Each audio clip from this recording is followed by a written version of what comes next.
Welcome to social post. నేను Nihal. So నిన్న జగన్మోహన్ రెడ్డి గారు అంబటి రాంబాబు గారి ఇంటికి వెళ్ళడం జరిగింది. అక్కడ ఒక ప్రెస్ మీట్ పెట్టడం జరిగింది. సో జగన్మోహన్ రెడ్డి గారు ప్రెస్ మీట్ పెట్టిన తర్వాత చాలా మాట్లాడడం జరిగింది. దానికి దాసరి విజ్ఞాన్ గారి అభిప్రాయం ఏంటో మనం తెలుసుకుందాం. Hello sir, welcome to social post. నమస్తే. విజ్ఞాన్ గారు, నిన్న జగన్మోహన్ రెడ్డి గారు అంబటి రాంబాబు గారి ఇంటికి వెళ్ళి ఒక ప్రెస్ మీట్ పెట్టడం జరిగింది. ఆ ప్రెస్ మీట్ చూసిన తర్వాత మీకు ఏమనిపించింది? ఈ ప్రెస్ మీట్ చూసిన తర్వాత నిజంగా నాకు అనిపించింది నేను చెప్తాను, నా అభిప్రాయం చెప్తా వినండి. What happened is YS Jaganmohan Reddy గారి దగ్గర ఆయన కనుక ఒక ప్రెస్ మీట్ పెట్టాలంటే కనీసం ఆయన దగ్గర కొన్ని సబ్జెక్ట్ ఉండాలి. 4-5 పేపర్లో ఇంత బండిలో ఏదో ఉండాలి. ముందుగా పేపర్ చూసాం నేను. ఉండాలి, బేసిక్గా ఉండాలి. సడన్గా పెట్టాల్సి వచ్చింది అనుకో, అన్ఎక్స్పెక్టెడ్గా. ఇది ఆయన వల్ల కాదు. కాకపోతే ఏంటంటే వీళ్ళు స్పీకర్లుగా కొంతమందిని పెట్టుకున్నారు కదా, వాళ్ళతో మాట్లాడించుకుంటాడు.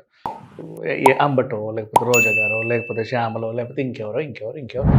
ఈయనకి మరి కొన్నిసార్లు ఏంటంటే కర్మగాలి సడన్గా రావాల్సి వస్తుంది. ఎందుకు సడన్గా రావాల్సి వస్తుంది అంటే, సడన్గా ఒక అరెస్ట్ అయింది కాబట్టి, గతంలో ఆయన నీరు కింద పెద్ద మంత్రి కాబట్టి, వాళ్ళ ఇంటి మీద కూడా దాడి జరిగింది కాబట్టి, ఆయన జైల్లో ఉన్నాడు కాబట్టి, ఖచ్చితంగా కుటుంబాన్ని పరామర్శించాలి కాబట్టి, పరామర్శించాలంటే సాక్షాత్తు నువ్వే దిగి రావాలి. ఇంక వీళ్ళను పంపితే బాగోదు కదా. కాబట్టి అన్ఎక్స్పెక్టెడ్గా రావాల్సి వచ్చింది. సరే, పలానా చోటుకి చాలా రోజుల తర్వాత ఈయన వచ్చాడు, అమరావతి పక్కకు వచ్చాడు, అంతేగా, గుంటూరు వచ్చినప్పుడు మరి ఈయన ఏం మాట్లాడతాడో వినాలని చెప్పి ఉత్సాహంగా ప్రెస్ కూడా వచ్చేస్తుంది. ఇప్పుడు మాట్లాడాలి. ఇక్కడ ఏం మాట్లాడాలి? కొత్తగా ఏం చెప్పాలి? ప్రెసిడెంట్ అరెస్టును ఖండించాలి. ఓకే, నేను ఖండిస్తున్నాను. ఇది అందరూ ఎక్స్పెక్టెడే, నువ్వు ఎట్లా ఖండిస్తావని తెలుసు.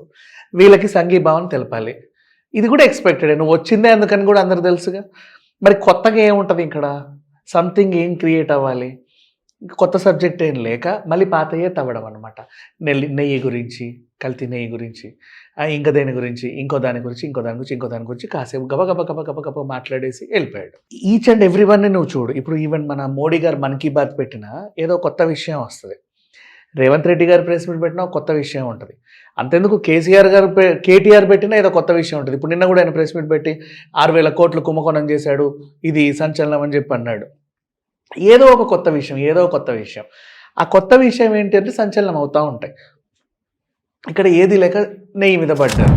నెక్స్ట్ నెయ్యి గురించి ఆయన మాట్లాడుతూ దేవుడి మీద రాజకీయాలు, అది ఎప్పటి నుంచో మాట్లాడుతూనే ఉన్నారు కదా. ఇది కొత్త, ఇప్పుడే ఉన్న ఫ్రెష్గా వచ్చిందా?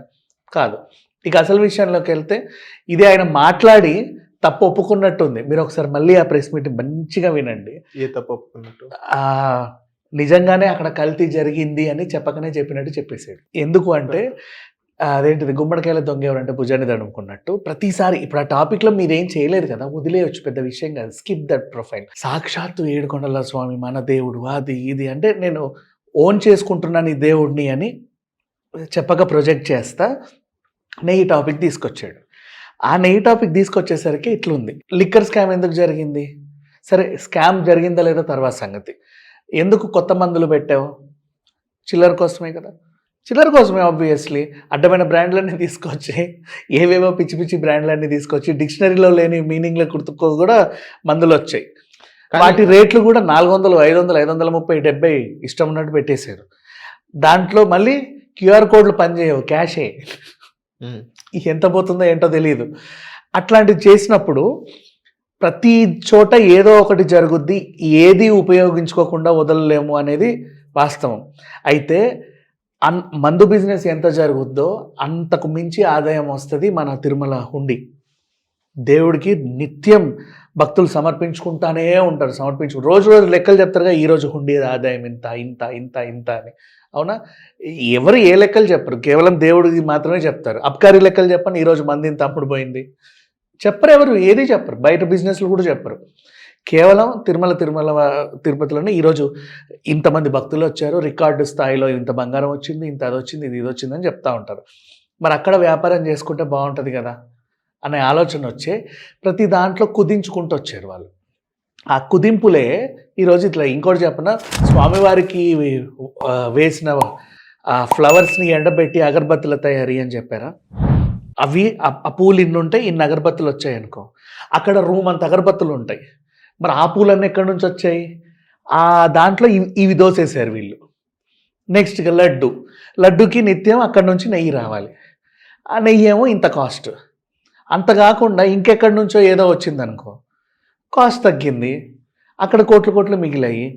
సరే, ఈ సప్లయర్ గాడు ఏం చేస్తాడు, ఆర్డర్ తీసుకునేటప్పుడు బాగానే ఉంటారు సప్లయర్స్ కూడా, కొన్నాళ్ళ తర్వాత అలవాటు పడ్డాక వాడు కూడా స్టార్ట్ చేస్తాడు, కల్తీ. అడ్డమైనవన్నీ ఏవో కలిపేసి ఇచ్చేసాడు. అది బయటపడింది. కరెక్టే విజ్ఞాన్ గారు. నా క్వశ్చన్ ఏంటంటే, ఫస్ట్ ఈ లడ్డు ఇవన్నీ కరెక్టే. అంబటి రాంబాబు గారిని అరెస్ట్ చేయడంలో అది తప్పు ఫస్ట్ ఆఫ్ ఆల్. సో ఎందుకు తప్పు? సో ఫస్ట్ మరి ఎందుకు అక్రమ అరెస్ట్ చేశారు అంబటి రాంబాబు? అక్రమ అరెస్ట్ అంటే ఊరికే సింపుల్కి వెళ్ళి అంబటి ఇలారా దాన్ని అరెస్ట్ చేసిన తీసుకెళ్లి రిమాండ్కి వేసారా? మరి టీడీపీ నాయకులు కానీ టీడీపీ కార్యకర్తలు అంబటి రాంబాబు గారు ఏదైతే కార్ని అడ్డుపడ్డారు కదా, ఎందుకు అడ్డుపడ్డారు?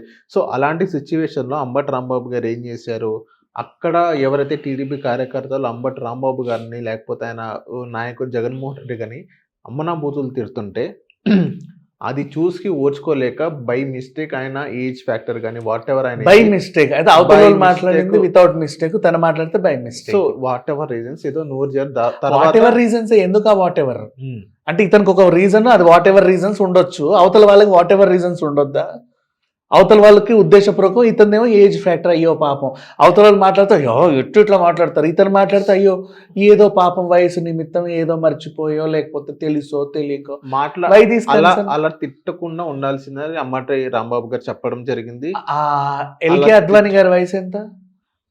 100 ఉంటాయా? అవును. ఆయన కూడా మాట్లాడి ఇట్లా, మరి అంత సీనియర్ రాజకీయాలు, మరి వయసు ఉందిగా వాళ్ళకు కూడా. చాలా పెద్ద వయసున్న రాజకీయ నాయకులు ఇంకా బ్రతికే ఉన్నారు, వాళ్ళు ఎవరు అలా మాట్లాడరు? వయసు రీతి అయ్యో పాపం ఏదో అన్నాడు అనడానికి. కానీ వాళ్ళందరూ అక్కడ వాళ్ళ ఇంటికి దాడి చేయడం కానీ అలా మాట్లాడడానికి ఆయన అండ్ ఒకటి బాగా గుర్తుపెట్టుకో, అక్రమ అరెస్ట్ అని మనం అన్నాం అనుకో, ఎక్కడైనా సరే అక్రమ అరెస్ట్, సరే పోలీస్ శాఖ అక్రమ అరెస్ట్ చేసింది, అరెస్ట్ అయిన వాడు రిమాండ్కి వెళ్ళాడు అంటే మనం హైకోర్టు జడ్జిలను నిందించినట్టు. ఏది లేకపోతే రిమాండ్కి అరెస్టులు చేయొచ్చు, ఎందుకంటే ఇప్పుడు నేను నీ మీద ఎఫ్ఐఆర్ పెట్టినా పోలీసులు అరెస్ట్ చేస్తారు, నువ్వు నా మీద ఎఫ్ఐఆర్ పెట్టినా పోలీసులు అరెస్ట్ చేస్తారు.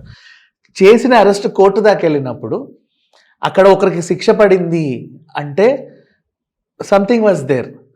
లేదు అది అక్రమ అరెస్టు, అక్రమ జైలు, అక్రమ రిమాండు అని ఇష్టం ఉన్నట్టు మాట్లాడితే మనం ఒక జడ్జి గారిని అవమానించినట్టు ఉంటుంది. సో అది అక్రమమేం కాదు, సక్రమమే. సో కానీ అంబటి రాంబాబు గారిని ఇప్పుడు జగన్మోహన్ రెడ్డికి పరామర్శించారు. ఎందుకు పరామర్శించారంటే అక్రమ అరెస్ట్ అని జగన్మోహన్ రెడ్డి గారే అనాలి కదా ఖచ్చితంగా, అది రూలు. అనకపోతే ప్రాబ్లం, అక్రమ అరెస్ట్ అని అంటే ప్రాబ్లం ఏంటి? ఖచ్చితంగా అనాలి. ఓకే. అండ్ రూల్ అది, బికాజ్ వాళ్ళ పార్టీ ఆయన్ని పక్క వాళ్ళు అరెస్ట్ చేశారు. పక్క వాళ్ళు అరెస్ట్ చేయలేదు మా, ఆయన అరెస్ట్ చేసింది పోలీసులు, న్యాయస్థానం. చంద్రబాబు నాయుడు గారు వచ్చి బేడీలు వేయలేదు కదా, పవన్ కళ్యాణ్ వచ్చి బేడీలు వేయాల, మరి ఇంకేంటి? అక్రమం ఎలా అవుతుంది? పోలీస్ శాఖ వాళ్ళని అరెస్ట్ చేసింది. ఎందుకు పోలీసు అరెస్ట్ చేశారు అంటే అక్కడ లా అండ్ ఆర్డర్ సమస్య వచ్చింది, ఈయన వల్ల క్రియేట్ అయ్యింది కాబట్టి, అంతే. Okay. So thank you Vignan గారు.